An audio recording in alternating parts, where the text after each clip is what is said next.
Hello again. It's been I guess a couple of weeks since we did our last anime splash, but we're back. And this time we're gonna do this anime called Brave 10. And so we will let Ricky introduce you to the plot. This anime is actually based off of a Japanese legend taking place in feudal Japan, where you had this warlord gather like 10 heroes in order to carry out this secret plan. And the anime starts off with this priestess named Izumo. She's getting chased by some ninjas, but she encounters this other ninja called Saizo, who's the other main character. And they sort of start traveling along together and everything, and they meet up with this Japanese warlord. And they pretty much just have a lot of adventures and stuff like that. Yeah, so it's kind of, again, you got the typical setup. It's based off of Japanese legends, so you gotta have some borrowings from other storytelling devices and things like that. But I thought it was pretty good. I thought it was a good anime. Let me break down what I liked about it. So it's a lot of action. And that's always good. I like a lot of action. Like it's a lot of fighting and cool fight sequences too. It's imaginative. Like they just not like just two people boxing. They do all types of crazy tricks and things like that. They got little superpowers and little moves that they do.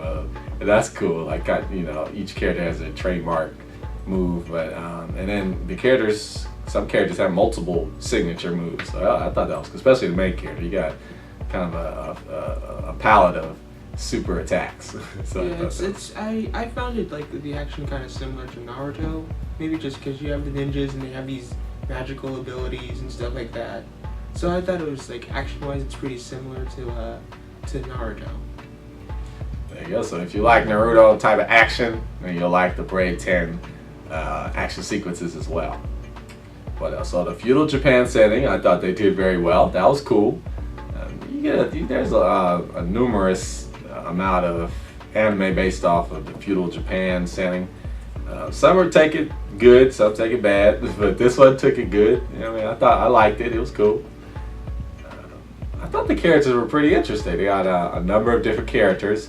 I'm assuming it's going to have 10 altogether, the main characters. I'm not sure because it's the Brave 10. Is that what you think? I don't know. That's like probably. Yeah, probably.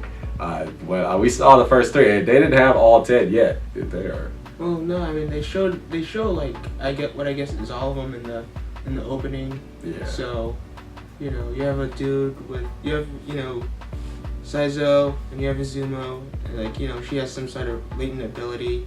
And you have a dude with a gun, like this little kid with bombs, I guess, and just just like a whole bunch of characters that are probably coming along. So the characters we've seen so far, at least in my opinion, were pretty cool. They were interesting. They got the man and a female, and they were kind of crazy.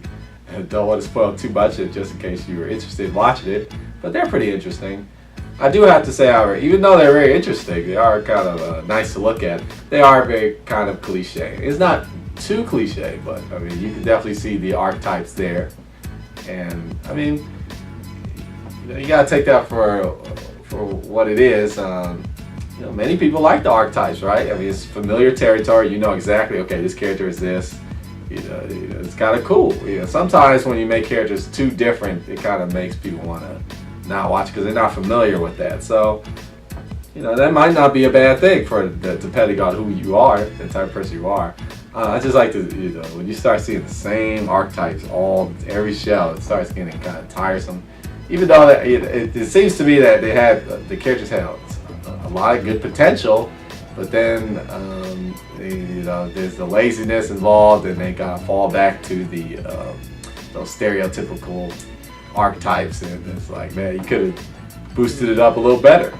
Yeah, like Saizo's sort of like the tough guy, but maybe a softie at heart. Izumo, she's like this kind of ditzy, clingy girl.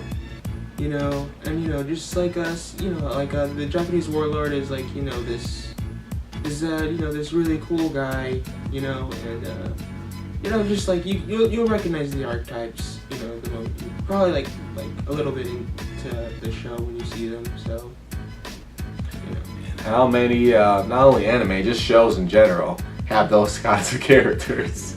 We couldn't count it because we'd be here forever. But you know, some shows actually do have some very. I'm not saying because you might say, well, that's all shows. All shows have to do that. No, I've seen some shows that have some very different types of characters. So it just depends. But then you might like that. So it just depends on your interests. But that was kind of negative for me. Let's see. So yeah, you covered that. Another positive I liked is the music. I thought was cool. They got that traditional style Japanese feudal music with the traditional style Japanese instruments, and they mixed it in with electronica. Now I've heard it's not new. I've heard this type of music in action sequences. Apparently they do that a lot in the action sequences, but also in you know, just the other scenes when they're just talking and things like that. But it's I kind of like that type of music in general.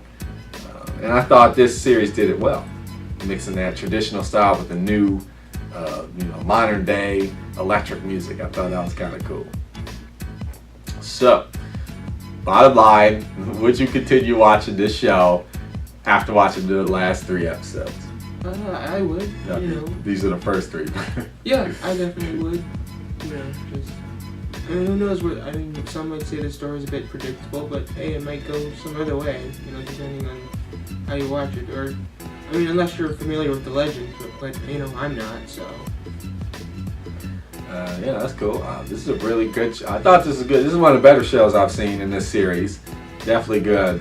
Now, you never know. It might go toward a different direction. Will that happen? In my opinion, probably highly unlikely.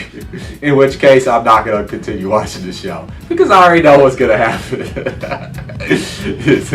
But you know, if I was really desperate and I needed to watch something, this is one of the better ones that I would watch. I'll definitely watch this. But because it's kind of typical, I think I'll try and search for something that's a little more different. But definitely, you know, give it a shot. You know, it's definitely, if you're into that Naruto style, you gotta like it. Yeah, it's a for me it's a pretty fun series. You know, you can just watch it whenever. Yeah, that is true. So yeah, that's about it. Any additional comments? You said everything. Yeah, pretty much. Yeah. Just you know, leave some comments, and you know, we'll see you next time. Yeah. Peace out.